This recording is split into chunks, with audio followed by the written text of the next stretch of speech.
कक्षा 10 प्रश्नावली 5.1 पढ़ रहे थे हम समांतर श्रेणी। अब इसमें तीसरा सवाल है, समांतर श्रेणी हमको दे रखी है, इसमें हमको प्रथम पद ज्ञात करना है और सार्वंतर ज्ञात करना है। तो मैंने आपको बताया था जो पहला पद होता है वो तो होता है प्रथम पद, यानी ए का मान होता है। प्रथम पद ए वर्ग का मान इसमें 3 है, तो यहाँ कितना लिखेंगे 3। सार्वंतर क्या होता है? सार्वंतर होता है डी। सार्वंतर कैसे ज्ञात करते हैं? सार्वंतर ज्ञात करते हैं दूसरे पद में से पहला पद घटाना है। दूसरे पद में से पहला पद घटाना है। दूसरा पद कितना है? यहाँ पर 1 और पहला पद कितना है? 3। तो यहाँ कितने बचेंगे? -2। इसी प्रकार देखो अपन एक और डी का दोबारा डी का मान ज्ञात करके देखिए। A3 में से घटाना हमको A2, कोई से पद में से भी घटा के देख लो, समान उत्तर आएंगे तब डी का। तीसरा पद है -1। तीसरा पद है -1 और दूसरा पद है +1। तो माइनस है यहाँ चिन्ह, तो ये भी क्या हो जाएगा? माइनस का। तो -1 और -1 कितने हो जाएंगे? -2। यानी सभी में पद में ज्ञात करेंगे तो डी का मान सभी में समान आएगा। इस प्रकार देखो दूसरा सवाल है इसका, -5 -1 3 7। अब इसमें देखो हमारा प्रथम पद, यानी प्रथम पद कितना है? सबसे पहला दे रखा है हमको -5, तो प्रथम पद भी कितना आएगा इसका? -5। फिर सार्वंतर ज्ञात करना है हमको, सार्वंतर यानी डी ज्ञात करना है। तो कोई से भी पद में से आप घटा के देख सकते हैं, सब में उत्तर समान आएगा। दूसरा पद कितना है इसमें? देखो A2 -A1 करके देखते हैं। A2 है -1 और A1 माइनस और माइनस प्लस हो जाएगा। यहाँ पर कितना है? 5 में से 1 घटाया कितना बचेगा? 4। अगला कोई एक और निकाल के देख लेते हैं। देखो हम A3 में से घटा के देखते हैं A2।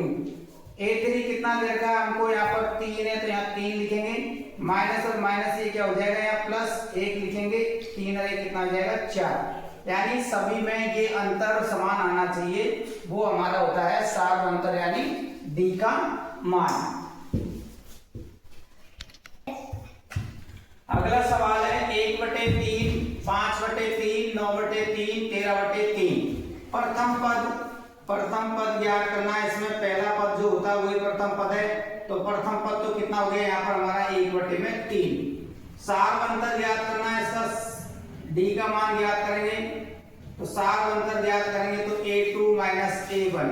A2 का मान है 5/3, तो 5/3 -1/3। दोनों का 3 है, तो एलसीएम कितना रहेगा? 3 का भाग 3 में एक बार, 1 को 5 से गुणा किया तो 5, चिन्ह माइनस है तो माइनस। 3 का भाग 3 में एक बार, 1 को 1 से गुणा करेंगे तो 1। तो ये आ जाएगा आपका 4/3। अब जैसे मान लो अपन इस पद ये इससे निकाल के देखते हैं सार्वंतर का मान। तो ये कौन सा पद है? ये दूसरा, ये तीसरा और ये चौथा।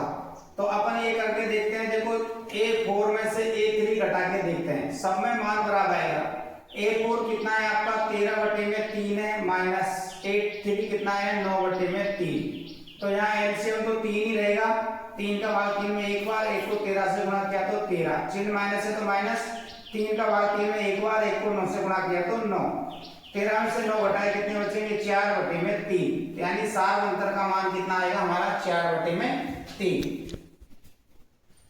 अगला सवाल है 0.6 1.7 2.8 3.9। प्रथम पद है इसका 0.6। सार्वंतर ज्ञात करना हमको, यानी दूसरे पद में से पहला पद घटाना है। दूसरा पद है आपका 1.7, इसमें से घटाने आपको 0.6। पॉइंट वाली संख्या घटाने का तरीका देखो। पॉइंट वाली संख्या आपको पॉइंट सिद्ध में रखना है। 0 का 0 6 का 6। इस प्रकार से आपको इस संख्याओं को पॉइंट एक सिद्ध में रखनी है। जो उत्तर बचेगा उसका पॉइंट भी सिद्ध में आएगा। 7 में से 6 घटा दिया 1 में से 0 घटाएंगे तो 1। तो इसका सार्वंतर कितना आ जाएगा? 1.1। कोई सी में से घटा के देख लो। देखो आप A4 में से A3 घटा, A4 है आपका 3.9, इसमें से घटाने हमको 2.8। 3.9 इसमें से घटाने हमको 2.8। पॉइंट की सिद्ध में पॉइंट रखना है आपको। 9 में से 8 गया तो 1, पॉइंट की सिद्ध में पॉइंट लगाना है। 3 में से 2 घटाएंगे तो 1, तो इसका सार अंतर भी कितना आ रहा है 1, यानी यहाँ पर डी का मान कितना आ जाएगा 1.1 सार अंतर, और प्रथम पद है 0.6।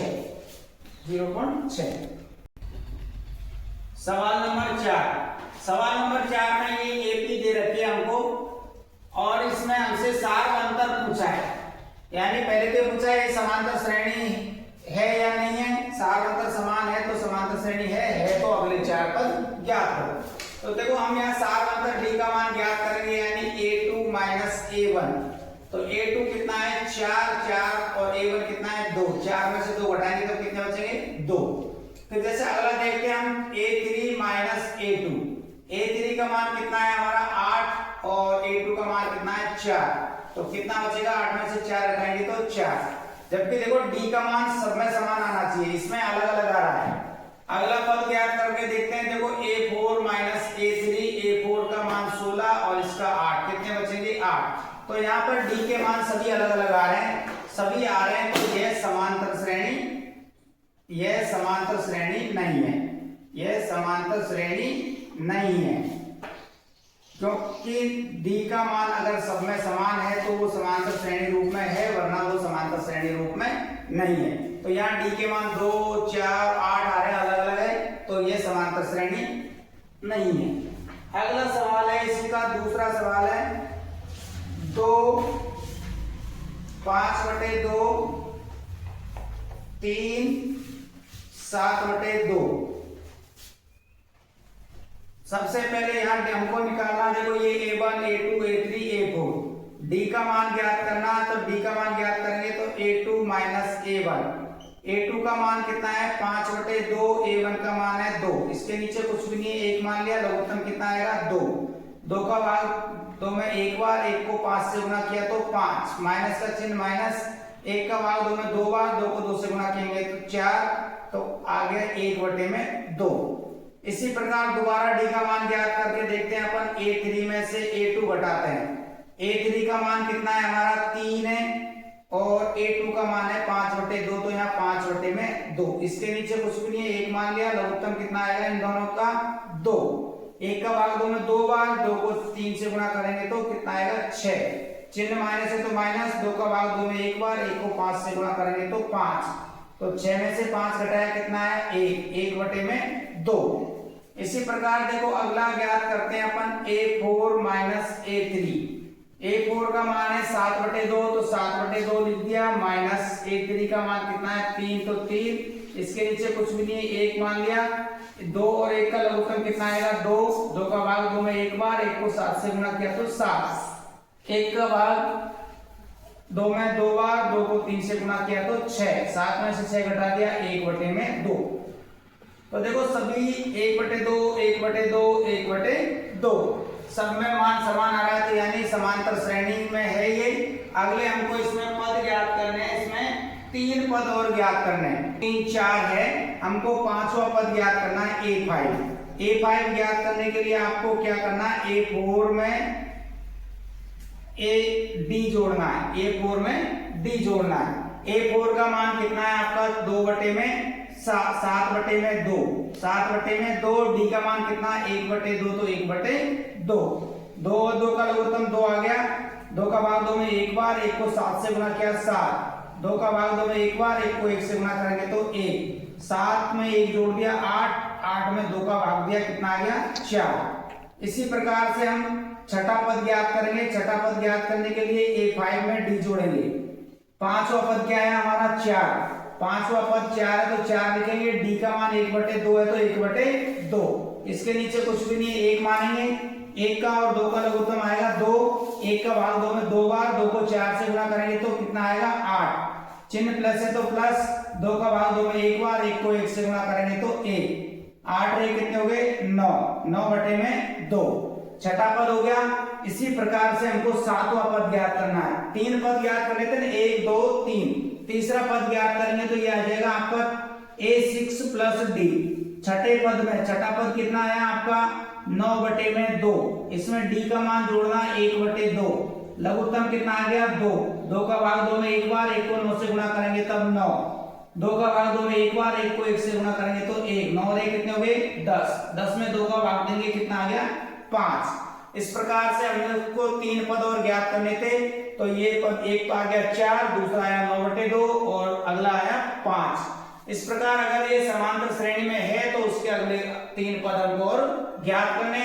अगर वो समांतर डी के मान समान नहीं आ रहे हैं तो आपको लिखना समांतर श्रेणी में नहीं है, और है सब में डी के मान समान आते हैं तो आपको अगले 3 पद और ज्ञात करने हैं।